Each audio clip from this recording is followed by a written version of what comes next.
Saudara-saudara sekalian yang dimuliakan oleh Allah Subhanahu wa taala, di dalam kitab Bughiyatul Mustarsyidin, qala Rasulullah sallallahu alaihi wasallam, man warraqa mu'mina faka'annama ahyahu, faman qara'a tarikhahu faka'annama zarahu, faqad istaujaba ridwanallah fi huzuril jannah. Berkata baginda Nabi besar Muhammad, barang siapa yang membuat sejarah hidupnya orang yang beriman kepada Allah Subhanahu wa taala. Kenapa saya bawa hadis ini? Sebab banyak golongan-golongan sekarang namanya Wahabi. Tahu Wahabi? Maulid bid'ah. Apa itu bikin-bikin haul? Bid'ah itu, sesat itu. Nah, ini golongan-golongan Wahabi. Ziarah bid'ah. Buat apa ziarah? Mana dalilnya? Mana kenapa kok bikin-bikin haul? Mana dalilnya haul? Saya bawakan pada siang hari yang mulia ini. Dalam kitab Bughiyah, Rasulullah berkata, man warraha mu'minan, barang siapa yang membuat sejarah hidupnya orang yang beriman kepada Allah. Saudara-saudara, namanya haul. Haul itu punya 3 arti. Haul yang pertama artinya 1 tahun. Haul yang kedua artinya daya, upaya, kekuatan, la haula wala. Haul yang ketiga artinya sekeliling, seperti ayat yang tentang Isra Mi'raj, alladzi barakna haulahu, yang kami berkahi sekelilingnya. Nah, haul yang kita rayakan pada malam hari apa pada siang hari ini adalah 1 tahun. Setiap 1 tahun, dan haul itu hanya untuk orang-orang soleh. Tidak ada ahli maksiat dihauli, tidak ada. Pemabuk dihauli, tidak ada. Pelacur dihauli, tidak ada. Haul hanya untuk orang-orang soleh, aulia, ulama, fuqaha, hukama.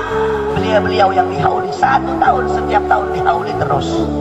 Kita duduk di sini, tadi dibacakan manakib. Biasanya kalau haul itu baca manakib, tadi baca manakib enggak?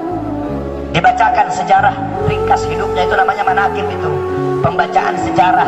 Sejarahnya Kiai Haji Muhammad Ja'far dibacakan, beliau lahir di sini, wafat di sini, dibuang di sini, beliau apa begini, apa beliau itu seperti ini, ilmunya seperti ini, amaliyahnya, ubudiyahnya, ibadahnya, ilmunya, waroknya, khaufnya, ikhlasnya, sabarnya, takwanya, perjuangannya, dibacakan manakib. Setiap perayaan haul pasti dibacakan manakib. Nah, dalam hadis Nabi berkata, barang siapa yang membuat sejarah hidupnya orang yang beriman, membuat sejarah hidupnya orang soleh, faka'annama ahyahu, maka seakan-akan telah menghidupkan orang soleh tersebut.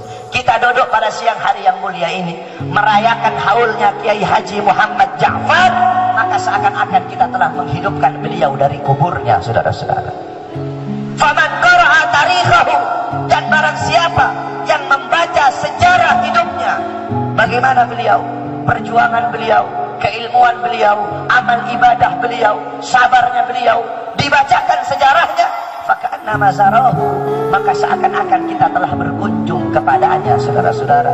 Faqad istaujaba ridwanallah fi huzuril jannah, maka Allah akan menganugerahkan kepada kita dengan mengaruniakan kepada kita untuk memasukkan kita ke dalam surganya Allah Subhanahu wa taala. Loh, Beb, ngapain sih, Beb?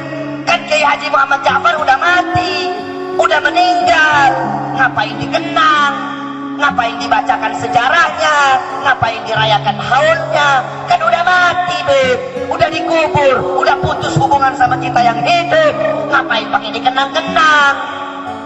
Al-Imam Abdullah ibn Mubarak, beliau berkata, yahtajul insan ila ziyarati man yubkihi, wa idza lam yajidhu fil ahya ittala'a ala siratihi fil amwat.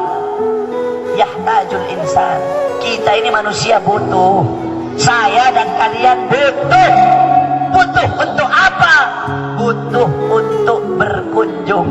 Berkunjung kepada siapa?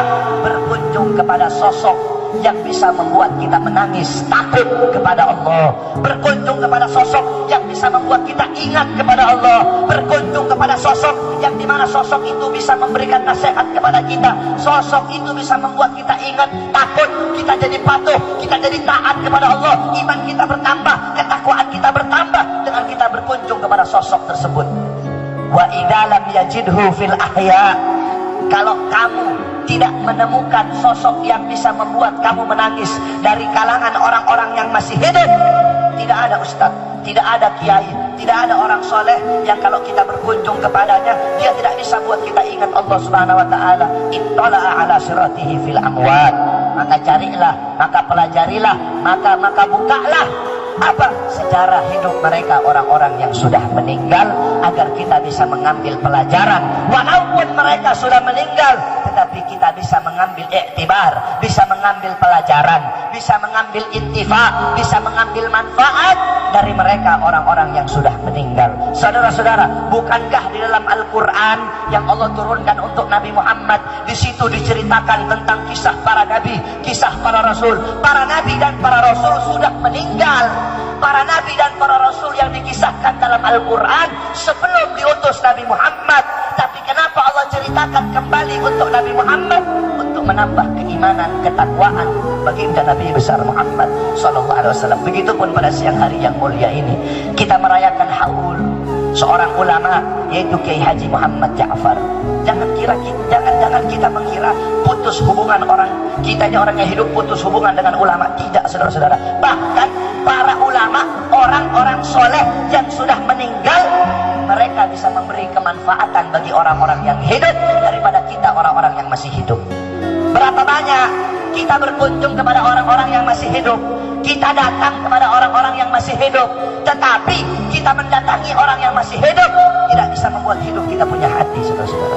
Dan berapa banyak juga kita mendatangi kuburnya orang-orang soleh sudah mati.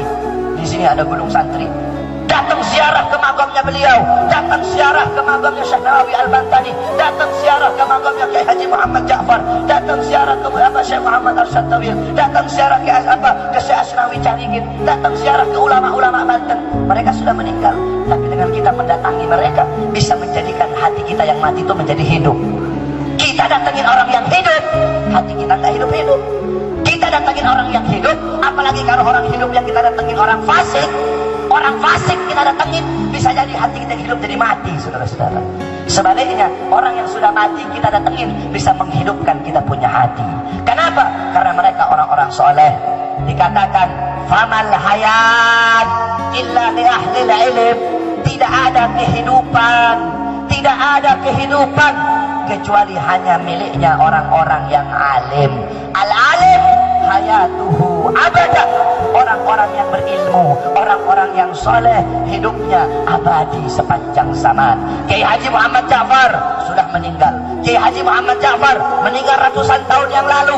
Jasadnya sudah terkubur, tulang belulangnya hancur, semua hancur, namanya terpampang di batu nisan.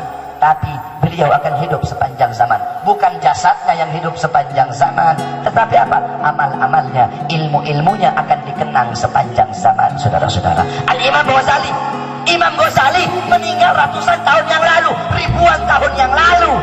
Tapi sampai detik ini beliau hidup dalam kitab-kitabnya, hidup dalam Ihya Ulumuddinnya, hidup dalam Mukasyafatul Qulubnya, hidup dalam Miyarul Ilimnya. Syekh Abdul Qadir Jailani meninggal ratusan tahun yang lalu, ribuan tahun yang lalu. Sampai detik ini beliau hidup dalam Al-Gunyahnya, beliau hidup di dalam Auradil Qadiriyahnya, beliau hidup dalam kitab-kitabnya. Syekh Abil Hasan Asyadili meninggal ribuan tahun yang lalu, tetapi sampai detik ini beliau hidup dalam Hizbul Baharnya, hidup dalam Hizbun Nasrnya, hidup dalam Mafakhirul Aliyahnya. Syekh Nawawi Al-Bantani meninggal ratusan tahun yang lalu, tapi sampai detik ini beliau hidup dalam kitab-kitabnya, hidup dalam Tanqihul Qaulnya, hidup dalam kitab-kitab yang lain. Al-Imam Al-Habib Abdullah bin Al-Wali Haddad meninggal ribuan tahun yang lalu, ratusan tahun yang lalu, tapi sampai detik ini beliau hidup dalam Ratib Al-Haddadnya, hidup dalam Wirdul Latifnya, hidup dalam Nasuhi'ud-Diniyahnya. Al-Habib Umar bin Abdurrahman Al-Attas meninggal ribuan tahun yang lalu, sampai detik ini beliau hidup dalam Al-Qirtasnya, hidup dalam Ratib Al-Attasnya. Habib Abdullah Idrus meninggal ratusan tahun yang lalu, ribuan tahun yang lalu, sampai detik ini beliau hidup di dalam Ratib Al-Idrusnya, hidup dalam Al-Mawahib Al-Qudusiyahnya. Itu ulama, saudara-saudara. Walaupun meninggal ribuan tahun yang lalu, sampai kiamat nanti mereka akan selalu hidup di dalam kitab-kitabnya, hidup di dalam keilmuannya, hidup di dalam kesolehannya. Sayyidatuna Aminah, ibunda Nabi Muhammad, sebelum beliau meninggal dunia, ada satu syair yang dimana ditulis dalam kitab tarikhnya Al-Imam Ibnu Jarir At-Tabari. Ditulis di situ, saudara-saudara, bagaimana syair ibunya Nabi sebelum beliau meninggal. Apa kata ibunya Nabi Muhammad, Sayyidatuna Aminah? Kullu hayyin mayyit wa kullu jadidin mat wa kullu kibarin yafna, ana mayyitatun wa dhikri baq, faqad taraktu khaira wa balattu tuhra. Apa kata beliau? Segala sesuatu yang hidup itu pasti akan mati. Segala sesuatu yang baru pasti akan usang. Segala orang tua, semua orang-orang besar, orang-orang tua pasti mati. Ana mayyitatun, aku nantinya mati, aku nantinya jadi mayat. Fadzikri baq, akan tetapi mengenangku, mengingatku akan abadi sepanjang zaman. Abadi selama-lamanya mengingatku. Kenapa? Faqad taraktu khaira, karena aku telah meninggalkan kebaikan. Wa waladtu tuhra, dan aku telah melahirkan anak yang suci. Siapa? Baginda Nabi besar Muhammad. Nabi Muhammad adalah kebaikan yang ditinggalkan oleh ibu beliau. Nabi Muhammad adalah anak suci yang dilahirkan oleh beliau.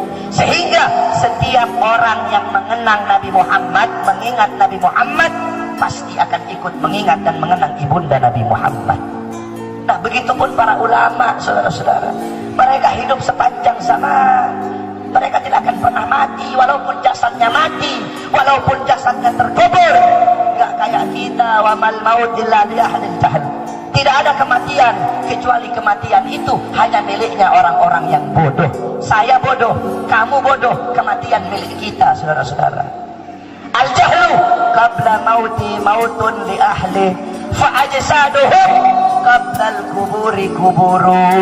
Jasad orang-orang yang bodoh sebelum jasadnya mati, sesungguhnya dia telah mati lebih dulu. Jadi kalau ada orang bodoh, nggak kenal Allah, nggak kenal agama, nggak kenal Islam, nggak kenal sholat, nggak kenal takwa, setiap ketemu dengan dia, kirim Fatihah untuk dia, takbir, baca takbir untuk dia, Allahu Akbar, Allahu Akbar. Sudah mati itu orang. Mau pejabat kek, mau siapa kek, umpama ada lurah, ada camat, nggak tahu ilmu agama, ketemu Allahu Akbar, Allahu Akbar, mayat jalan, mayat jalan, mayat jalan.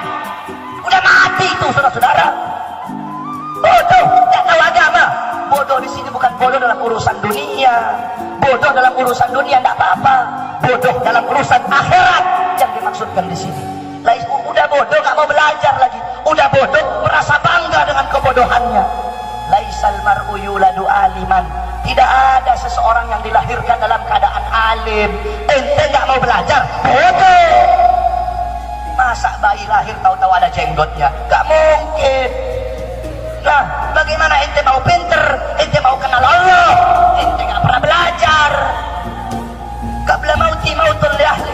Orang bodoh sebelum kematian datang sesungguhnya dia telah mati. Fa'ajsaduhum, jasadnya orang-orang yang bodoh, qabla al-kuburi kuburu, sebelum jasadnya dikubur sesungguhnya jasadnya telah terkubur. Seperti apa sih orang yang bodoh? Nanti saya jelaskan. Di dalam Al-Quran Allah Subhanahu wa ta'ala berfirman, qul, katakanlah, hal yastawi alladhina ya'lamuna walladhina la ya'lamun. Apa kata Allah dalam Al-Quran? Katakanlah, apakah sama orang-orang yang alim dengan orang-orang yang tidak alim? Apakah sama orang-orang yang alim dengan orang-orang yang bodoh? Apakah sama orang-orang yang dekat dengan orang-orang yang jauh? Apakah sama orang-orang yang mengenal dengan orang-orang yang tidak mengenal? Tidak sama. Beliau Kiai Haji Muhammad Ja'far, siapa lagi di Cilegon? Kiai Haji Muhammad Ja'far, Kiai Wasih, kemudian Syekh Arsyad Tauhid, di Tanara Syekh Nawawi, Mucarikin Syekh Asnawi, dan banyak. Nah, beliau-beliau ini para ulama nih tidak sama dengan kita. La yastawuna abada, tidak akan pernah sama selama-lamanya. La fid dunya wala fil akhirah. Di dunia tidak sama, di akhirat tidak sama. Jadi jangan kita ngerasa sama dengan beliau-beliau. Nggak sama, kita ini kecebong-kecebong anak kodok. Nggak sama dengan beliau-beliau. Tidak sama, saudara-saudara. Apanya tidak sama? Keadaannya tidak sama. Duduknya tidak sama, makannya tidak sama, tidurnya tidak sama, tidak sama. Beliau-beliau para ulama, orang-orang soleh, duduknya ibadah, makannya ibadah, tidurnya ibadah, mandinya ibadah, melangkahkan kakinya ibadah, setiap langkahan kakinya dihitung ibadah. Kita duduknya sia-sia, pahala tidak, dosa juga tidak, kecuali kalau kita duduknya maksiat, ya berbuat dosa. Duduknya sia-sia, makannya sia-sia. Para ulama, makanya kenapa sih ulama-ulama dulu itu kok kurus-kurus, nggak kayak sekarang ulamanya buncit-buncit sekarang. Ulama-ulama dulu mereka kurus-kurus. Syekh Nawawi, Syekh Muhammad Ja'far, ya. Orang-orang dulu ulamanya kurus-kurus. Kenapa? Ulama-ulama dulu itu mereka bukan hidup untuk makan, mereka makan hanya untuk bertahan hidup. Kalau ulama sekarang hidupnya untuk makan, saudara-saudara, tidak sama. Nah, beliau-beliau tidak sama. Makannya ibadah, duduknya ibadah. Kita makannya sia-sia, duduknya sia-sia, tidurnya sia-sia. Mereka memandang wajah para ulama dengan memandang wajah selain ulama tidak sama. Kamu mandang wajahnya ulama sama mandang wajahnya Jokowi, nggak sama, tidak sama. Kita kan sekarang gila jabatan. Kalau ketemu pejabat, oh selfie, foto-foto, upload di Facebook, saya ketemu presiden, oh bangga dia. Ketemu ulama biasa-biasa aja, curut itu orang-orang, tikus itu orang-orang kayak begitu. Saudara-saudara, memandang wajah ulama tidak sama. Memandang wajah ulama, jikalau kita bertawassul, memohon kepada Allah dengan keberkahan memandang wajah ulama, Allah kabulkan kita punya hajat. Dulu di zaman Syekh Abu Yazid Al-Bustami, ketika itu sedang ditimpa musim kemarau, saudara-saudara, ditimpa kekeringan. Orang-orang kampung mereka berkumpul sholat istisqa, minta hujan. Berkali-kali sholat, tapi tidak turun-turun hujan. Akhirnya datang satu anak muda, dia mengangkat tangan dan berkata, ya Rabb, bihaqqi ma fi ra'si inzil matar. Ya Allah, demi hak yang ada di dalam kepalaku, turunkan hujan. Tiba-tiba turun hujan. Nah, ini orang-orang kampung bingung. Kita berkali-kali sholat, minta hujan, gak turun-turun hujan. Ini anak muda, satu kali dia berdoa, membawa hak yang ada dalam kepalanya, Allah terima dia punya doa. Berkumpul di orang kampung. Wahai anak muda, kenapa kamu berdoa kepada Allah, bertawassul dengan sesuatu yang ada di dalam kepalamu sebagai wasilah, sebagai perantaranya? Kenapa kamu berdoa dengan membawa hak yang ada dalam kepalamu? Memangnya dalam kepalamu itu ada apa? Apa kata anak muda tersebut? Di dalam kepalaku ada kedua bola mata, yang dimana kedua bola mata yang ada dalam kepalaku, kedua bola mataku ini pernah aku gunakan untuk memandang wajahnya Syekh Abu Yazid Al-Bustami. Karena kedua mataku pernah memandang wajah beliau, maka aku bawa kedua mataku ini menghadap Allah dengan harapan agar Allah menerima taubatku dan agar Allah menerima doaku, dan Allah pun menerima doaku. Lihat, memandang wajah ulama, memandang wajah orang soleh, dibawa doa itu menghadap Allah. Ya Allah, tolong terima doaku dengan sebab aku memandang wajah ulama fulan bin fulan. Allah terima doanya. Coba kamu memandang wajahnya Jokowi, terus doa, ya Allah terima doaku dengan keberkahan Jokowi. 1 tahun kamu minta nggak dikabulkan sama Allah Subhanahu Wa Taala. Jadi tidak sama, ulama tidak sama. Jangankan ulama, santri, muta'allim, santri, tahu santri? Santri yang kecil yang belajar nahwu, yang belajar sorob, yang belajar lughat, santri yang belajar hadis, belajar fikih, itu santri. Kalau mau dibandingkan sama Jokowi, santri itu demi Allah, santri yang kecil itu masih lebih mulia, saudara-saudara. Kenapa? Kamu jangan gila pangkat, jangan gila jabatan. Mulia di sisi Allah bukan pangkat, bukan harta, bukan. Ilmu, amal, akhlak, warok, khauf, ikhlas, sabar, takwa, istiqamah, zuhud, ibadah, qanaah. Ini Allah melihat ini, saudara-saudara. Kenapa? Karena yang saya sebutkan tadi itu adalah warisan Nabi Muhammad. Nabi tidak mewarisi harta, tidak mewarisi rupiah, tidak mewarisi emas permata, tidak mewarisi pangkat, jabatan, tahta, kekuasaan. Bukan itu warisan Nabi.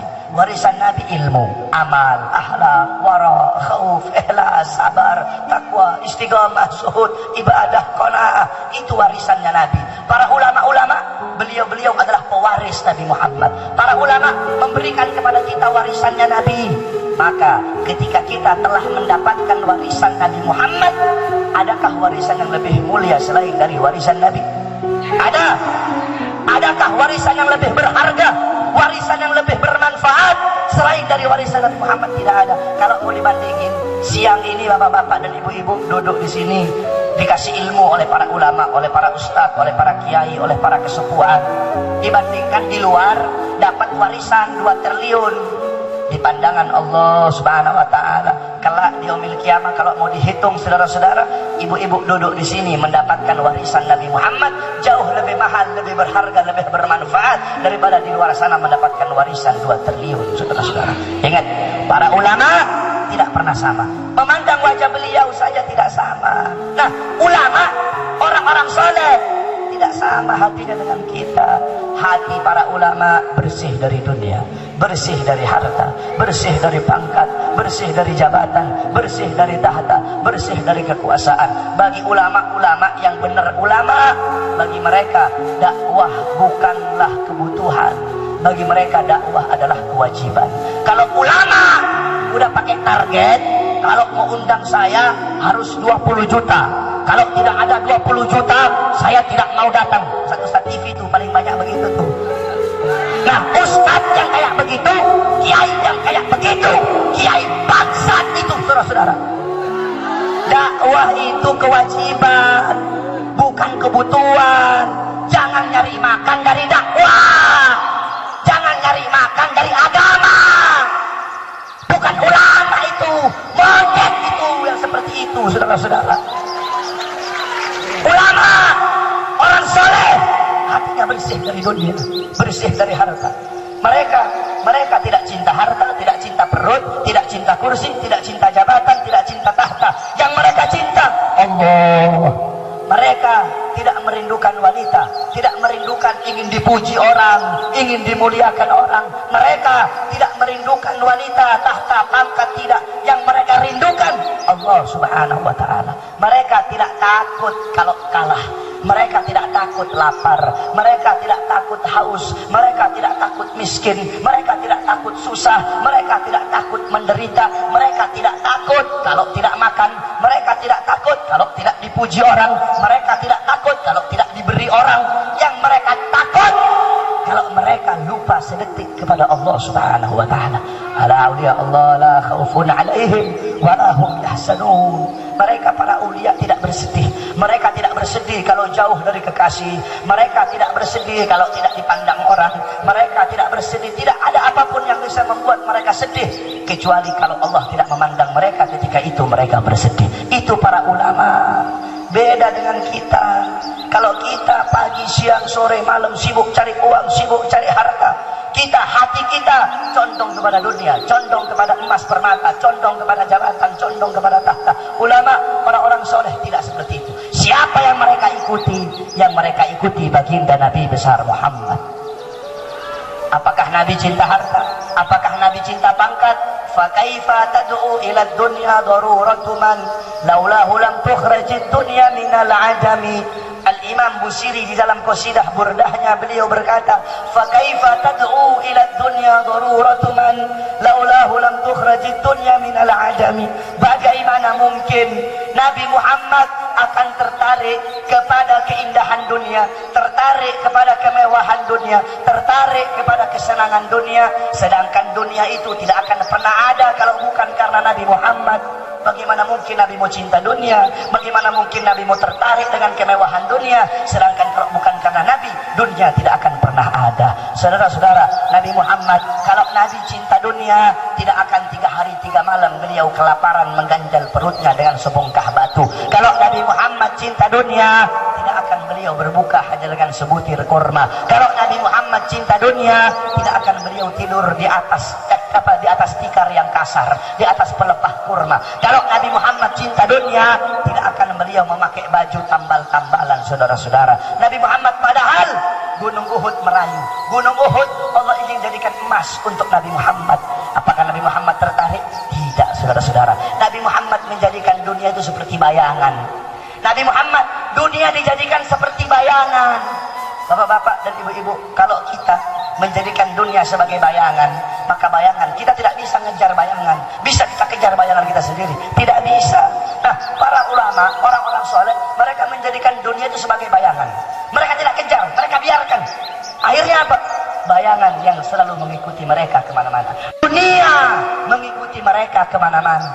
Ketika mereka tidak kejar dunia, tapi dunia mengejar mereka. Mereka tidak mengejar harta, tapi harta mengejar mereka. Mereka tidak mengejar pangkat, tapi pangkat yang mengejar mereka. Tetapi setelah dunia sampai, setelah harta sampai, setelah pangkat sampai kepada mereka, malah mereka buang kayak sampah, gak ada harganya. Kita pagi siang sore malam mati-matian, mengorbankan jiwa, mengorbankan nyawa, mengorbankan waktu, mengorbankan akhirat, mengorbankan sholat.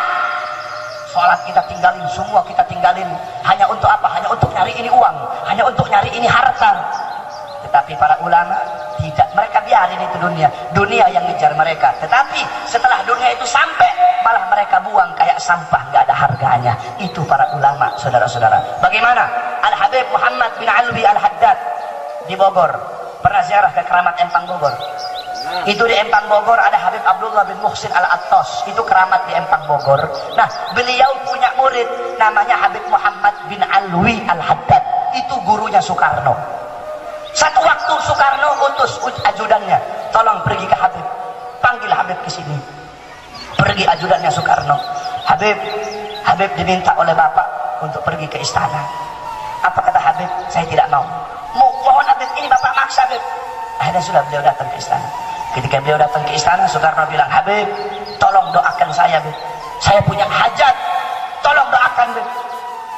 Didoakan oleh Habib Muhammad bin Alwi Al-Haddad. Ketika habis beliau doakan, udah. Habis beliau doakan, sudah. Beliau pulang lagi. 3 hari kemudian, hajatnya Soekarno kabul. Dikabulkan oleh Allah dengan sebab doa beliau. Datang lagi Soekarno. Kali ini bukan ajudannya, Soekarno yang datang ke rumah Habib. Kata Soekarno, Habib, alhamdulillah berkat doa Habib, doa saya dikabulin, hajat saya selesai, urusan saya semua. Habib, sebagai hadiah, Habib mau apa? Habib mau tanah, saya kasih tanah sama sertifikatnya. Habib mau emas, saya kasih emas. Habib mau uang, saya kasih uang. Habib mau posisi di pemerintahan, saya kasih. Apapun yang Habib mau, selama saya sanggup, saya kasih. Kalau kita ditawarkan kayak begitu, kira-kira bagaimana? Nah, beliau, apa jawaban beliau? Apa jawaban beliau? Apa jawaban ulama? Apa jawaban orang soleh? Apa jawaban seorang wali? Saya cuma minta satu, Soekarno. Satu saya minta. Jangan pernah minta, jangan pernah undang saya lagi datang ke istana. Itu yang saya minta. Itu cuma saya minta. Saya nggak minta apa-apa. Saya minta jangan undang saya lagi ke istana. Cuma itu yang saya minta. Lihat, itu ulama. Bukan ulama kita sekarang cium tangan sama presiden, cium tangan sama pejabat. Ulama kunyuk itu. Bagaimana Habib Soleh Tanggul?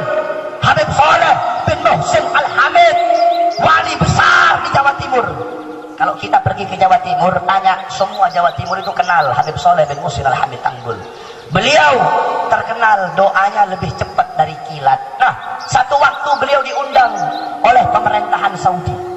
Ketika itu pemerintahan Saudi mengundang beliau. Diundang. Nah, ini ada keterkaitan.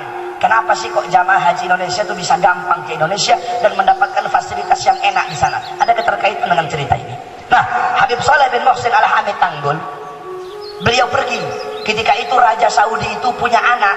Anaknya Raja Saudi itu, mohon maaf, tidak punya kemaluan belakang, tidak punya dubur. Jadi kalau buang air besar, buang air kecil, jadi tidak punya kemaluan dia. Dari kecil cacat. Jadi kalau buang air kecil, buang air besar, dilubangin dari sini. Sakit cacat dari kecil dia. Nah, berobat ke dokter kemana-mana. Ketika itu teknologi nggak kayak sekarang. Ketika itu berobat kemana-mana tidak bisa sembuh. Datang diundang Habib Soleh atas wasilah Habib Alwi Al-Maliki. Ketika itu mufti di Makkah.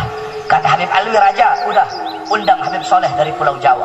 Insya Allah kalau beliau doakan langsung sembuh. Pergi Habib Soleh datang. Ketika Habib Soleh datang, Raja bikin jamuan luar biasa. Ketika itu anaknya Raja lagi duduk di situ. Datang Habib Soleh dikawal. Habib Soleh datang ketika itu. Dari semua orang yang hadir, cuma satu orang yang dipukul sama Habib Soleh. Siapa yang dipukul? Anaknya raja. Dipukul sama Habib Soleh dari belakang. Khair itu, khair. Habib Soleh nggak tahu kalau itu anaknya raja. Pergi Habib Soleh berjumpa dengan Habib Alwi. Ayo Habib Alwi, kita pergi ke rumah ente saja. Nggak usah di kerajaan, hawanya panas saya kalau di sini. Banyak setan, banyak iblisnya di sini. Ayo pergi. Kata raja loh, Habib. Ini Habib bilang wali. Kok baru sampai wala salam sama saya, gak hormatin saya ini. Udah Habib Soleh emang begini, khawarigil ada, beliau emang agak lain. Akhirnya tiba-tiba terdengar suara teriakan, Allahu Akbar, Allahu Akbar. Siapa? Anaknya raja teriak-teriak. Apa dia bilang? Abah, lubang saya sudah ketutup. Dan ternyata dengan izin Allah saya punya kemaluan depan itu. Keluarkan kemaluan depan, keluar, kemaluan belakang, keluar. Kok bisa begini, aneh ini. Tadi ininya saya, pinggangnya saya lubang, ada lubang, buang air besar, buang air kecil di sini, tapi tiba-tiba ketutup. Dan kemaluan belakang dubur saya dan kubur saya keluar. Tadi ada yang nepuk saya itu, Habib Saleh nepuk saya. Baru raja tahu akan keramat Habib Saleh. Akhirnya apa kata raja? Habib, luar biasa, keramatnya luar biasa. Anak saya sembuh. Sekarang Habib, saya punya anak perempuan. Saya punya anak perempuan. Kalau Habib mau, saya nikahkan Habib dengan anak perempuan saya, dan saya kasih Habib kedudukan di sini. Apa jawaban seorang ulama? Apa jawaban seorang aulia? Apa jawaban beliau? Oh maaf, tidak. Di rumah saya punya istri Syarifah lagi nunggu. Jadi kalau laki-laki itu Habib, perempuannya Syarifah. Saya punya Syarifah nunggu di rumah. Tidak tergiur saya, kata Habib Saleh. Akhirnya kata raja lagi, Habib, saya kasih Habib uang emas 1 peti. Apa kata Habib Saleh? Raja, saya lebih kaya dari kamu. Kalau perlu saya yang kasih kamu. Kamu kasih saya emas 1 peti buat apa? Saya lebih kaya, saya tidak saya terima, kata Habib Saleh. Akhirnya apa? Dibisikin oleh Habib Alwi. Habib Saleh, ambil itu uang emas, bukan buat Habib, tapi bagikan kepada keluarga-keluarga, kepada para habaib, para ulama yang susah, yang berada di Yaman. Makanya di Yaman itu, di Hadramut, Habib Soleh Tanggul terkenal yang paling kaya di Indonesia. Padahal tidak, beliau orang miskin. Kenapa? Karena ketika itu emasnya raja itu dibawa ke Yaman, dibagi-bagikan ke orang Hadramut. Ada min Soleh Tanggul, ini dari Soleh Tanggul, ini dari Habib Saleh. Jadi orang-orang sana kira Habib Soleh orang paling kaya, bagi-bagi emas. Padahal tidak. Akhirnya apa? Kata Habib Saleh, cuma satu yang saya minta. Kalau ada jamaah haji datang dari Indonesia, pengen melakukan kewajibannya, pengen menyempurnakan rukun Islamnya, tolong perlakukan mereka dengan baik. Siapkan tempat untuk mereka, tempat yang nyaman, tempat yang bagus. Cuma itu yang saya minta. Saya tidak butuh harta, tidak butuh wanita, tidak butuh pangkat. Saya cuma minta itu. Lihat, itu ulama. Hati mereka bersih dari dunia, bersih dari harta, bersih dari hal-hal seperti itu, saudara-saudara. Siapa yang mereka ikuti? Nabi Muhammad. Sedangkan kalau kita, hati kita selalu condong kepada dunia, condong kepada harta, condong kepada pangkat. Oleh karena itu, saudara-saudara sekalian yang dimuliakan oleh Allah, jadikan beliau-beliau sebagai teladanmu, sebagai qudwahmu, sebagai uswahmu. Man tashabbaha biqaumin fahuwa minhum. Barang siapa yang mengikuti suatu kaum, maka dia sama dengan kaum tersebut. Kalau engkau mengikuti para ulama, mengikuti para orang-orang soleh, beliau-beliau dimuliakan oleh Allah, engkau pun akan dimuliakan oleh Allah Subhanahu wa ta'ala. Al-Imam Ghazali, beliau berkata, mahbubal mahbub mahbubun, wa muhibbal mahbub mahbubun. Dicintai oleh orang-orang yang dicintai oleh Allah, maka orang itu pun akan dicintai oleh Allah. Contoh, Kiai Haji Muhammad Ja'far dicintai oleh Allah beliau. Nah, kamu dicintai oleh beliau, maka kamu pun akan dicintai oleh Allah. Kenapa? Sebab orang yang mencintai kamu adalah orang yang dicintai oleh Allah Subhanahu wa ta'ala. Wa muhibbal mahbub mahbubun. Dan orang-orang yang mencintai orang-orang yang dicintai oleh Allah, orang-orang itu pun akan dicintai oleh Allah. Kiai Ja'far gak cinta sama kamu, Beliau dicintai oleh Allah, tapi kamu tidak dicintai oleh beliau. Tapi kamu punya cinta kepada beliau, maka kamu pun akan dicintai oleh Allah. Walaupun beliau tidak cinta kepada kamu, tapi kamu cinta kepada beliau, maka kamu pun akan dicintai oleh Allah, karena beliau adalah orang yang dicintai oleh Allah Subhanahu wa ta'ala. Dalam asar dijelaskan, saudara-saudara, bahwasanya ketika itu di akhirat, ketika seseorang akan dimasukkan ke dalam neraka, maka Allah Subhanahu wa ta'ala berkata, wahai Jibril, jangan masukkan dia ke neraka, bawa sini, tanya dulu kepada dia, ya fulan, apakah semasa engkau hidup pernah duduk bersama ulama? Apa jawab orang itu? Tidak pernah. Apakah engkau pernah makan bersama ulama? Tidak pernah. Apakah engkau pernah berkumpul bersama ulama? Tidak pernah. Apakah engkau pernah memandang wajah ulama? Tidak pernah. Apakah ada nasabmu yang bersambung kepada ulama? Tidak. Duduk sama ulama? Enggak pernah. Ngaji sama ulama? Enggak pernah. Makan bersama ulama? Enggak pernah. Apa kata Allah? Masukkan ini orang ke surga. Kaget malaikat. Kenapa ya Allah? Karena ini orang mencintai seseorang yang dimana seseorang itu cinta kepada ulama. Dia enggak cinta langsung kepada ulama, tidak. Dia cuma cinta kepada seseorang. Nah, seseorang yang dia cintai itu cinta kepada ulama, sehingga dia pun mendapatkan keberkahan daripada cinta itu. Oleh karena itu, cintai para ulama, cintai para aslafun as-salih. Ambil Al-Habib Ali bin Muhammad Al-Habsyi, beliau berkata, fasa' fima sa'au wa syarab ma'al gaum mahum alla yahbab rabbak mithla ma qad habahum. Ikuti mereka para aslafun as-salih. Ambil amalan-amalan mereka, ambil amalan mereka, kuras ilmu mereka, bagaimana muamalah mereka, ubudiyah mereka, akhlak mereka, kamu ambil, ikuti mereka, ambil amalan mereka. Dengan engkau mengikuti mereka, dengan engkau mengambil amalan mereka, Allah akan mencintaimu sebagaimana Allah mencintai mereka. Allah akan memberikan kepadamu anugerah yang Allah berikan kepada mereka. Kalau mereka para ulama, orang-orang soleh, Allah kasih ilmu laduni, bisa juga kamu Allah kasih ilmu laduni. Kalau mereka Allah kasih ilmu wahbi, bisa juga kamu Allah kasih ilmu wahbi. Kalau mereka Allah kasih keramat, bisa juga kamu Allah kasih keramat dengan sebab kamu mengikuti para ulama. Contoh, di tempat saya di Sulawesi itu ada namanya guru tua, Al-Imam Al-Habib Idrus bin Salim Al-Jufri. Beliau punya satu orang murid, kalau tidak salah namanya Haji Abdul Rahim, kalau tidak salah, sebab itu zaman dulu. Nah, Haji Abdul Rahim ini bodoh, nggak pinter, ngajinya nggak pinter, dia bodoh, cuma dia sangat cinta sama Habib Idrus, cinta betul-betul luar biasa. Akhirnya apa, satu waktu ketika Habib Idrus berada di tengah laut, Habib Idrus berada di tengah laut.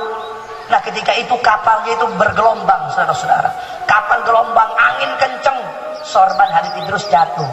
Ketika sorban Habib Idrus jatuh, ini Haji Abdul Rahim tadi langsung loncat, nggak pakai disuruh, Rahim tolong ambil sorban saya, enggak.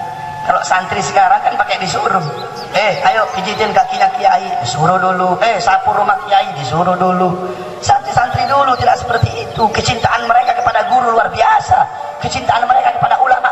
Haji Abdul Rahim langsung loncat, saudara-saudara, loncat dia, langsung dia loncat. Ini tengah laut lepas, laut yang tidak ada daratan, dia loncat. Dia ambil sorbannya Habib Idrus, dia naik lagi ke perahu. Itu orang satu perahu melotot melihat dia. Kenapa? Tidak ada satupun dia basah. Ternyata dia jalan di atas laut, saudara-saudara. Allah kasih dia keramat. Kenapa Allah kasih dia keramat? Sebab dia cinta kepada ulama. Ulama Allah kasih keramat, Habib Idrus Allah kasih keramat. Yang cinta sama Habib Idrus pun bisa jadi Allah pun kasih keramat. Al-Imam Al-Syekh Ali Baros, beliau punya guru Al-Habib Umar bin Abdurrahman Al-Attas. Dalam riwayat dalam kitab Al-Qirtas dijelaskan, kata Habib Umar, barang siapa yang bertawassul kepadaku tapi tidak bertawassul kepada Ali Baros, tidak sampai tawassulnya kepadaku. Contoh, kita tawassul Al-Fatihah ila ruh Al-Habib Umar bin Abdurrahman Al-Attas bisirril Fatihah, tidak bakal nyampe Fatihahnya kita. Tapi kalau kita tawassul Al-Fatihah ila ruh Al-Imam Al-Habib Umar bin Abdurrahman Al-Attas wa Syekh Ali Baros wa usuli wa furu'ih anallah yuridu alaina min barakatihim wa asrarihim wa ulumihim wa nafahatihim wa karamatihim fi dini wa dunia wal akhirah bisirril Fatihah, baru sampai. Kenapa? Karena kita membawa nama muridnya Syekh Ali Baros. Kenapa begitu spesial muridnya Syekh Ali Baros? Kenapa Syekh Ali Baros hidup di hati gurunya? Satu waktu Syekh Ali Baros sedang memijat kaki gurunya Habib Umar. Ketika Syekh Ali Baros sedang memijat kaki gurunya, tiba-tiba Habib Umar berkata, Nabi Allah Khidir alaihi salam sudah berada di pintu gerbang. Semua santri yang lain lari ke pintu gerbang, pengen minta doa sama Nabi Khidir. Semua santri pergi kecuali Syekh Ali Baros. Tetap beliau pijit kaki gurunya. Kata Habib Umar, Ali, santri-santri yang lain pergi ke pintu gerbang, pengen minta doa sama Nabi Khidir. Kok kamu di sini? Apa kata Syekh Ali Baros? Wahai guru, bagiku kedudukanmu sebagai seorang guru lebih mulia dan lebih agung daripada Nabi Khidir alaihi salam. Bagaimana mungkin aku akan melepaskan tanganku dari kakimu untuk menemui Nabi Khidir, sedangkan Nabi Khidir datang ke sini ingin meminta doa darimu, wahai guruku. Lihat. Akhirnya apa kata Habib Umar? Tidak sampai tawassul seseorang kepadaku kecuali dia pun bertawassul kepada muridku, yaitu Syekh Ali Baros. Jadi saudara-saudara, bukan seberapa besar engkau ada dalam hati ulama, bukan seberapa besar engkau ada dalam hati gurumu, tapi seberapa besar gurumu ada dalam hatimu, seberapa besar ulama ada dalam hatimu, maka sebesar itulah engkau ada dalam hati gurumu, sebesar itulah engkau ada dalam hati ulamamu, bahkan lebih besar daripada yang ada di dalam hatimu. Oleh karena itu cintai betul para ulama, ikuti beliau-beliau, orang-orang soleh.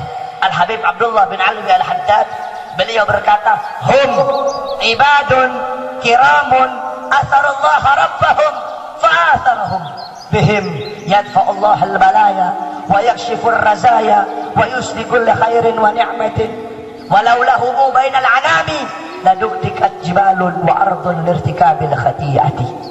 Apa kata Habib Abdullah Al-Haddad? Mereka para ulama, mereka orang-orang soleh, hamba-hamba yang mulia, yang dimuliakan oleh Allah. Mereka golongan-golongan yang mengutamakan Allah di atas segala-galanya, dan Allah mengutamakan mereka di atas segala-galanya. Mereka mendahulukan Allah di atas segala-galanya, dan Allah pun mendahulukan mereka di atas segala-galanya. Kalau bukan karena mereka, bihim, dengan sebab mereka, Allah subhanahu wa ta'ala angkat bala, Allah angkat musibah dengan sebab mereka para ulama. Saudara-saudara, di Banten coba lihat, jarang ada musibah, jarang ada bencana di Banten, nggak kayak tempat-tempat lain. Kenapa? Karena di Banten banyak para ulama, banyak orang-orang soleh, bukan banyak diskotiknya. Tapi di Cilegon ada itu diskotik. Bagaimana Pak Polisi ini? Hancurin itu diskotik. Itu bikin bala itu, bikin bencana itu. Dengan sebab mereka para ulama, Allah tahan bala, Allah tahan musibah, Allah tahan bencana. Sebab mereka, Allah kasih kamu kebaikan, Allah kasih kamu kenikmatan. Sebab mereka, saudara-saudara, kalau bukan para ulama, kalau bukan orang-orang soleh, kalau bukan orang-orang golongan-golongan yang banyak menangis di malam hari karena takut kepada Allah, Allah tidak akan turunkan hujan untuk kita. Kalau bukan golongan-golongan yang taat, yang patuh, yang banyak menangis, kalau bukan karena mereka-mereka, bumi tidak akan menumbuhkan tumbuhannya. Bumi numbuhin tumbuhan bukan gara-gara kita, tapi gara-gara para ulama, orang-orang soleh yang takut kepada Allah. Hujan turun bukan gara-gara kita, tapi gara-gara mereka para ulama, orang-orang soleh. Dikatakan, laula suyukhul rukka wal bahaim rutta wa atfalun rutta la subba alaikumul azab al azab subba. Kalau bukan orang-orang tua yang sering ke masjid, nah ini, kalau bukan orang-orang tua yang sering ke masjid, perhatikan, kalau subuh yang paling banyak ke masjid itu orang bungkuk yang udah bau tanah, yang paling banyak di masjid. Orang-orang yang udah tua, yang mau mati, yang bungkuk-bungkuk, itu yang paling banyak di masjid. Kemana kita yang muda-muda? Kemana kita yang masih sehat? Kemana kita yang masih kuat? Makanya jangan remehin mereka itu orang-orang tua. Dengan kalau bukan karena mereka, orang-orang tua yang sering rukuk, yang sering sujud, wal bahaim rutta, kalau bukan karena binatang-binatang ternak, kambing-kambingmu, sapi-sapimu, hewan-hewanmu yang kamu ternak yang membutuhkan makan. Wa atfalun rudda, kalau bukan karena bayi-bayi yang menyusui, Allah sudah melayangkan, Allah timpakan kepada kita azab yang sangat besar kalau bukan 3 golongan tadi. Oleh karena itu, walaula umu, kalau bukan karena mereka orang-orang soleh, Allah sudah terbangkan ini bumi, Allah terbangkan gunung-gunung jadi kayak kapas, Allah terbangkan lautan, Allah tumpahkan, kalau bukan karena kehadiran mereka orang-orang soleh. Oleh karena itu, cintailah beliau-beliau, saudara-saudara, karena beliau-beliau Allah masih berikan kita aman. Ini negeri Indonesia, NKRI kita tercinta nih, Negara Kesatuan Republik Indonesia, tanah Indonesia, demi Allah telah dicuci oleh darahnya para ulama dan para pahlawan yang berjuang. Kalau bukan para ulama, kalau bukan para pahlawan, tidak akan terbuka gerbang kemerdekaan Indonesia. Nah sekarang seenak-enaknya PKI mau macam-macam di Indonesia. Setuju itu sama PKI? Setuju. Banyak PKI. Jokowi kasih kelonggaran untuk PKI. Jokowi kasih kelonggaran untuk PKI. Bagaimana Pak Tentara, bagaimana tentara-tentara dibunuh oleh PKI? Sekarang kok seenak-enaknya PKI mau menguasai Indonesia. Ulama dibunuh oleh PKI zaman dulu, saudara-saudara. Angkat kamu punya pedang, lawan PKI. Jangan macam-macam di Indonesia. Tanah Indonesia dibasahi oleh darah para syuhada, darah para ulama, darah para pahlawan. Ini seenaknya pemberontak mau dikasih jalan di Indonesia. Jangan, saudara-saudara. Oleh karena itu, cintai betul para ulama, berpegang teguh kepada ajaran mereka, ikuti mereka. Kita orang sekarang sibuk dengan urusan dunia, udah kayak nggak bakal mati. Kita ini hidup seakan-akan hidup selamanya, seakan-akan nggak bakal mati. Ingat, kullu nafsin dha'iqatul maut, kullu man 'alaiha fan. Segala yang berjiwa pasti mati, yang berada di atas bumi binasa. Saya mati, kamu mati, yang tua mati, yang muda mati, yang kaya mati, yang miskin mati, yang sehat mati, yang sakit mati. Syarat mati itu tidak harus tua. Hei kalian anak-anak muda, syarat mati tidak harus tua. Oh, saya masih muda, mabok aja dulu. Masih muda, maksiat dulu, masih muda. Ayo nyimeng dulu, nyimeng, narkoba dulu, masih muda. Ngapain pakai jilbab? Nanti aja kalau udah tua, udah mak-mak baru pakai jilbab. Pakai rok mini aja dulu, masih muda. Memangnya syarat mati itu harus tua? Syarat mati harus tua. Mabok kamu sesuka hatimu, mabok kamu sesuka hatimu, saudara-saudara. Nah, tolong kepada Pak Polisi, Pak Tentara, kalau ada minuman keras di Cilegon, hancurkan. Itu minuman keras biang maksiat, biangnya maksiat, minuman keras. Kamu lihat berita, coba kamu lihat berita, kemarin ada wanita diperkosa, dimasukin gagang cangkul ke kemaluannya. Tahu gara-gara apa? Tahu gara-gara apa? Gara-gara minuman keras. Bapak perkosa anak, anak perkosa ibu, kakek perkosa cucu. Gara-gara apa? Gara-gara mabok. Gara-gara apa? Minuman keras. Cari tuh bandar-bandar minuman keras, toko-toko minuman keras, habis itu merusak anak-anak muda. Ingat, kampungmu, kotamu, negara kita ke depan tergantung dari anak-anak muda. Kalau anak-anak muda kita bangsat, ke depan kota kita akan jadi kota bangsat. Anak-anak muda kita mabok, ke depan kotamu jadi kota mabok, saudara-saudara. Oleh karena itu, jaga betul-betul, jaga betul-betul, saudara-saudara. Hancurkan segala macam hal-hal seperti itu. Ingat, syarat mati tidak harus tua. Yang muda mati, yang tua mati. Kematian datang tanpa pemberitahuan, dan kematian itu pasti. Makanya dikatakan tuba liman kana tarbud dunya qabla an tarabtah wa bana qablahu qabla an yadkhulah wa arda rabbahu qabla an yalqah. Sungguh beruntung bagi orang-orang yang meninggalkan dunia sebelum dunia yang meninggalkannya. Apa maksudnya? Tinggalkan perbuatan maksiat, mungkarat, dhalalat, sayyiat, perbuatan-perbuatan yang tidak bermanfaat, perbuatan-perbuatan yang menjauhkanmu dari Allah, tinggalkan. Sebelum apa? Sebelum dunia yang meninggalkanmu, maksudnya sebelum engkau mati.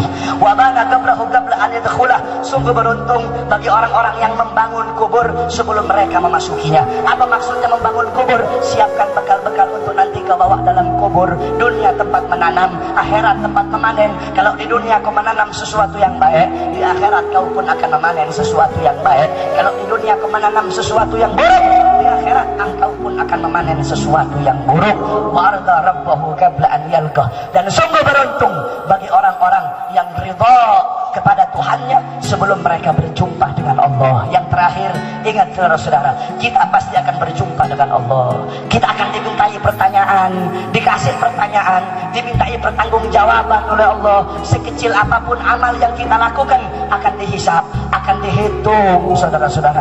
Makanya kata Imam Ghazali, wahai para pendosa, wahai pelaku maksiat, wahai para pemabok, orang-orang yang suka melacur, yang suka mabok, hei orang-orang yang suka berzina, hei orang-orang yang suka narkoba, hei yang suka mencuri, yang merampok, yang berbohong, yang berdusta, yang memakan hak rakyat, hei pejabat-pejabat korupsi, hei ulama-ulama yang makan dari agama, hei ulama-ulama yang jual ayat-ayat Allah, hei orang tua yang tidak pernah mendidik anak-anaknya dengan didikan agama, hei anak-anak yang kurang ajar durhaka sama orang tua, hei istri-istri durhaka sama suami, hei suami-suami yang tidak pernah didik istrinya dengan didikan agama, wahai para pendosa. Keadaan saya Bahar bin Smith, keadaan saya nanti pada hari itu, keadaan kalian pada hari itu, al-khinzir wal galab asyrafu minni wa asyrafu minkum. Anjing dan babi nanti lebih mulia dari saya dan lebih mulia dari kalian pada hari itu. Kok bisa, Beb? Kenapa, Beb? Anjing babi lebih mulia dari saya, Beb? Al-khinzir wal galab awwaluhu turab wa akhiruhu turab. Anjing dan babi awalnya tanah, awalnya debu, kembali kepada debu, kembali kepada tanah. Allah tidak nanya, anjing, sudahkah kamu sholat? Allah nanya gitu nggak? Kalau ada anjing nyuri, ada anjing nyuri, Allah nanya nggak? Anjing, kenapa kamu mencuri? Tanya nggak? Kalau pejabat yang korupsi nyuri, Allah tanya nggak? Anjing zina, ada anjing zina, Allah tanya nggak? Anjing, kenapa kamu berzina? Tanya nggak? Kalau ada ulama zina, tanya nggak? Tanya, saudara-saudara. Anjing dan babi awalnya tanah, kembali kepada tanah. Hewan mereka Allah ciptakan nafsu tanpa akal. Malaikat Allah ciptakan akal tanpa nafsu. Kita manusia lengkap akal dan juga nafsu. Nah, Allah nanya, sedangkan kita awaluhu turab wa akhiruhul hisab wan nar wal asab. Kita awalnya tanah, kembali kepada hisab. Ditanya, hitung-hitungan, masuk neraka wal azab, diazab oleh Allah. Maka apa yang kamu mau banggakan? Apa yang kamu bangga? Presiden, kamu bangga pangkat? Jokowi, bangga sama pangkat kamu? Digigit nyamuk aja sakit, ceplok. Gigit nyamuk aja gak kuat, sok-sokan mau ngelawan Allah. Di akhirat presiden gak ada apa-apanya, kayak kutu dipites sama Allah Subhanahu Wa Taala. Jangan macam-macam, jangan sok-sokan. Hei ulama, apa kamu bangga? Kamu bangga ilmumu? Ulama, kamu bangga lancar baca kitabmu? Jangan sombong-sombong, jangan bangga-bangga. Apa yang akan kita banggakan? Apa yang akan kita sombongkan? Orang kaya, kamu bangga harta? Hartamu tidak ada apa-apanya.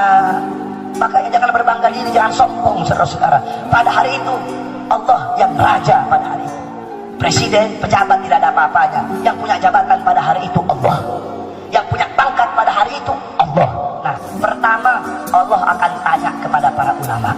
Ulama dulu Allah tanya, bukan pejabat dulu. Ulama dulu ditanya. Apa kata Imam Ghazali? Rusaknya rakyat rakyat rusak karena pejabat, pejabat rusak karena ulama. Ulama ditanya sama Allah, tahu nggak kenapa pejabat rusak? Karena ulama. Karena ulamanya goblok, ngediemin pejabat yang kurang ajar, didiemin. Karena ulamanya terlalu hormat, ulamanya kalau pejabat di atas kepala, takut sama pejabat, jadi kucing basah. Saudara-saudara sekalian yang dimuliakan oleh Allah, ulama dulu yang ditanya. Jadi Pak pejabat enak nih, Pak polisi tentara, lurah camat enak. Kenapa? Sebab kalau salah ulamanya dulu masuk neraka, bukan pejabat, ulama dulu. Jadi tenang, ulama dulu yang masuk neraka. Begitu juga sorga, ulama dulu masuk sorga. Neraka juga ulama dulu masuk neraka. Allah bertanya, wahai para ulama, wahai para ustadz, wahai para kiai, wahai para habaib, wahai para mubaligh, sudahkah kamu ikhlas mengamalkan ilmu? Sudahkah kamu jadikan aku sebagai tujuan? Kamu jadikan aku sebagai maksudmu? Atau sebaliknya, engkau gaulin bila amalin, engkau berkata tanpa mengamalkan. Seumpama saya Bahar bin Smith, saya suruh orang sholat tapi saya tidak sholat. Saya suruh orang berbuat baik tapi saya tidak berbuat baik. Saya suruh orang jangan mabuk tapi saya mabuk. Saya suruh orang jangan berzina tapi saya zina. Saya suruh orang kamu jauhi setan tapi saya ambil setan sebagai teman saya. Ini gaulin bila amalin, perkataan tanpa perbuatan. Wahai ulama, sudahkah kamu menghidupkan Islam atau kamu mencari hidup dalam Islam? Kamu bukan menghidupkan Islam tapi mencari hidup dalam Islam. Kamu bukan menghidupkan dakwah tapi cari hidup dalam dakwah. Kamu bukan menghidupkan agama tapi kamu cari hidup dalam agama. Dakwah, agama, Islam, Al-Quran, ayat-ayat Allah kamu jadikan sebagai kendaraan untuk memuaskan isi perutmu, untuk memuaskan hawa nafsu syaitanmu. Kamu kerak-kerak bersorban. Ustadz sekarang dengan ustadz berantem, kiai dengan kiai berantem, habib dengan habib berantem. Banyak gak di Cilegon? Ustadz sama ustadz berantem, kiai sama kiai berantem. Banyak gak?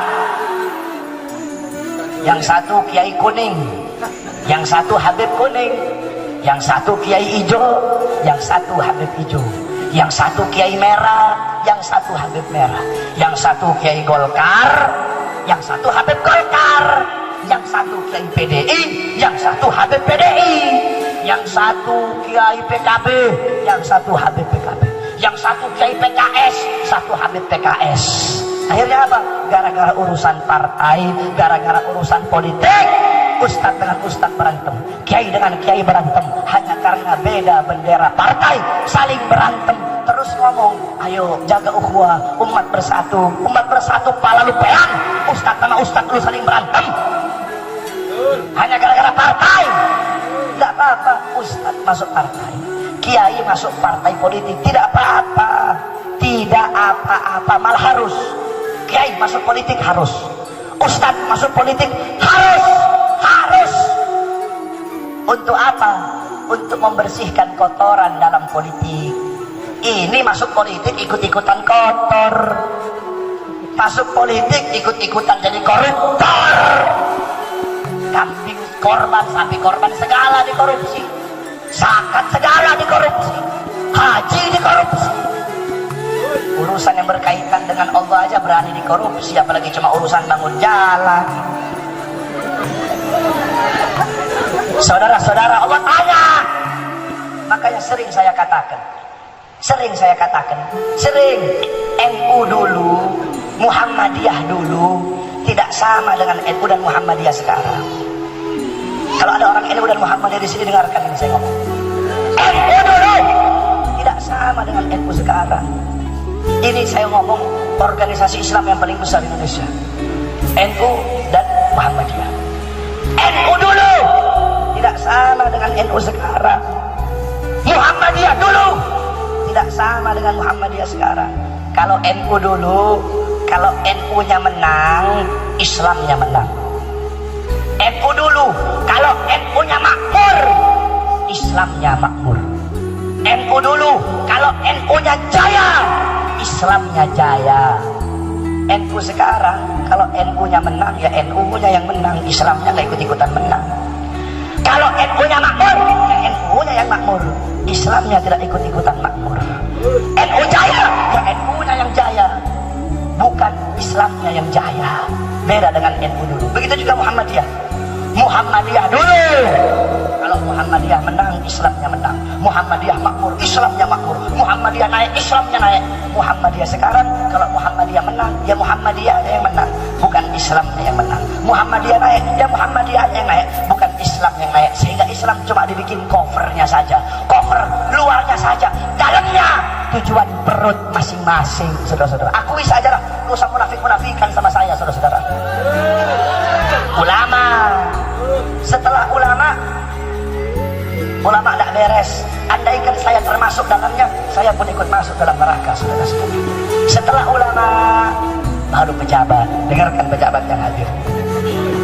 Allah kumpulkan para pejabat, RT, RW, lurah, camat, bupati, wali kota, gubernur, menteri, presiden, tentara, polisi, Pol PP, seluruh pemerintah, DPR, DPD, semua pemerintahan dari bawah sampai atas dikumpulkan satu persatu. Allah tanya, wahai para pejabat, wahai para pejabat, sudahkah kamu insaf? Sudahkah kamu adil? Sudahkah kamu bijak? Sudahkah kamu ajarkan rakyat tentang agama? Sudahkah kamu ajarkan rakyat tentang Al-Quranku, tentang sunnah-sunnah nabiku? Sudahkah kamu adil kepada rakyat? Sudahkah kamu kenyang? Rakyat pun kenyang. Sudahkah kamu senang? Rakyat pun senang. Sudahkah kamu makmur? Rakyat pun makmur. Sudahkah kamu sejahtera? Rakyat pun sejahtera. Atau sebaliknya, kata Allah, sebaliknya, engkau hidup kenyang, engkau hidup senang, engkau punya rakyat mati kelaparan, engkau punya rakyat susah, engkau punya rakyat menderita. Kamu hidup kaya, kamu hidup enak, kamu berkeimangan harta, kamu punya rakyat susah, kamu bohongi rakyat, kamu makan uang rakyat, kamu makan darah rakyat, kamu makan keringat rakyat, kamu dustai rakyat, kamu pejabat-pejabat bangsat, kata Allah. Saudara-saudara, pejabat kita sekarang butuh sama rakyat kalau ada maunya. Betul kan? Betul kan? Jokowi contoh, nggak tahu kenapa sih lagi sensi sama Jokowi sana. Gara-gara dia kasih kelonggaran buat PKI, makanya sensi saya. Sebelumnya saya nggak pernah usik-usik dia. Dulu zaman SBY saya usik SBY. Karena apa? Membebaskan Ahmadiyah. Lah ini lagi Jokowi kerempeng satu ini. PKI, PKI yang bunuh tentara, yang bunuh ulama, mau dikasih kelonggaran hidup di sini, saudara-saudara.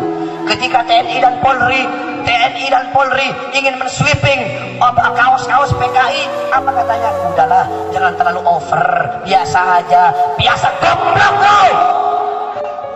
Seenak-enaknya kamu kasih kelonggaran kepada PKI. Saya sebenarnya tidak mau, cuma gara-gara ini kerempeng satu memang harus diginikan dia ini, saudara-saudara. Akhirnya apa? Sampai di mana tadi?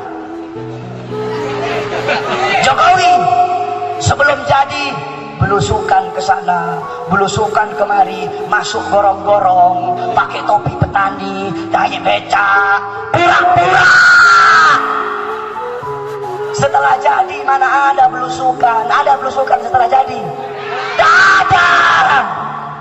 Pejabat butuh sama rakyat, butuh sama umat, butuh ulama, butuh sama masjid. Kalau ada maunya, baru butuh, saudara-saudara.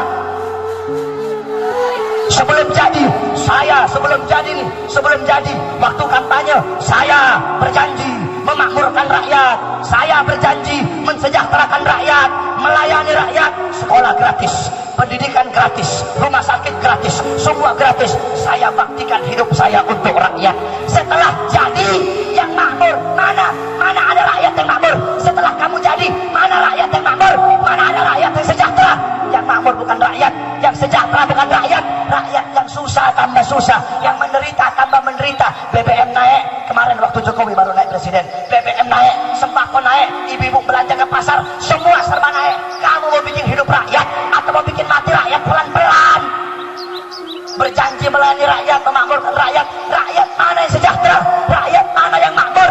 Yang makmur bukan rakyat, yang makmur yang sejahtera bukan rakyat, yang Cina, yang makmur PKI, yang makmur perusahaan-perusahaan asing. Kita melarat, kita menderita, kita susah, kita miskin, kita pribumi Indonesia menjadi budak di tanah air kita sendiri, saudara-saudara.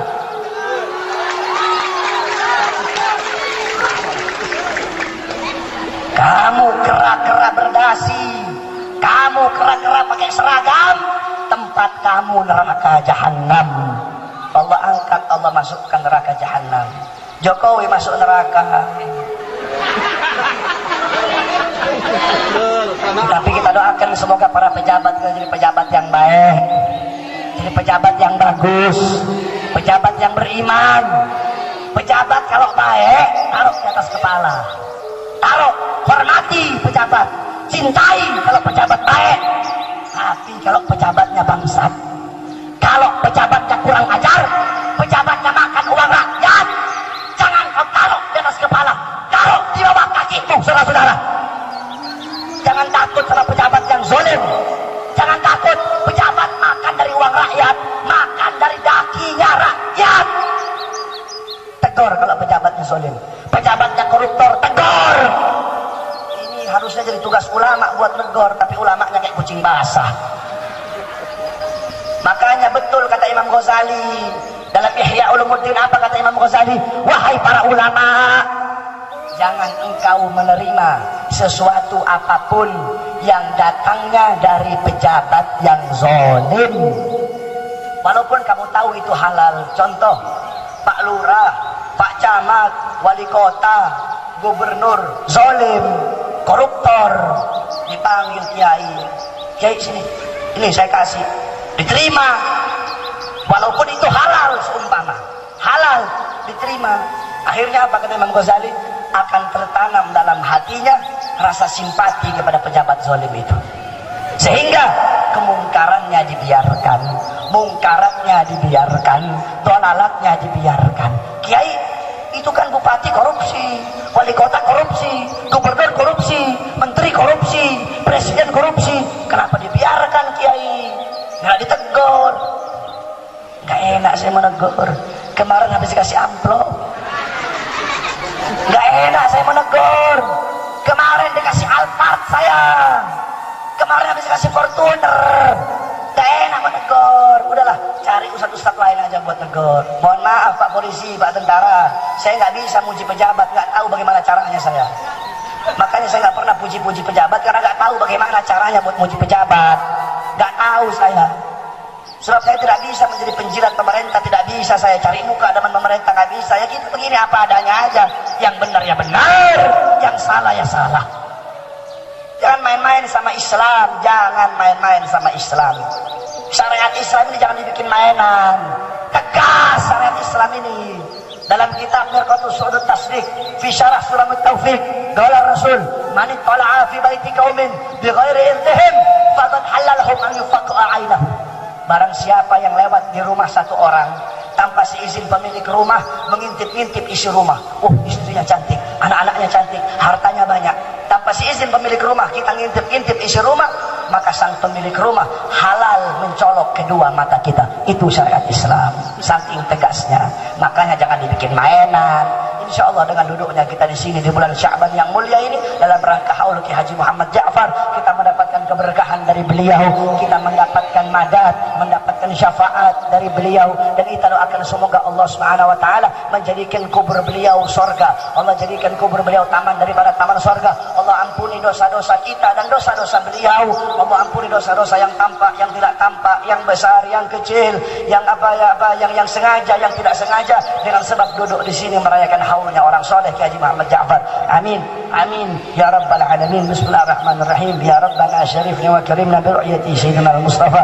Ya Rabbana syarifna wa karimna bi ru'yati sayyidina al-Mustafa. Wa sallallahu alaihi wasallam Muhammad wa ala alihi wa sahbihi wa barik wa sallam. Alhamdulillahi rabbil alamin. Wal 'afu minkum. Wassalamu alaikum warahmatullahi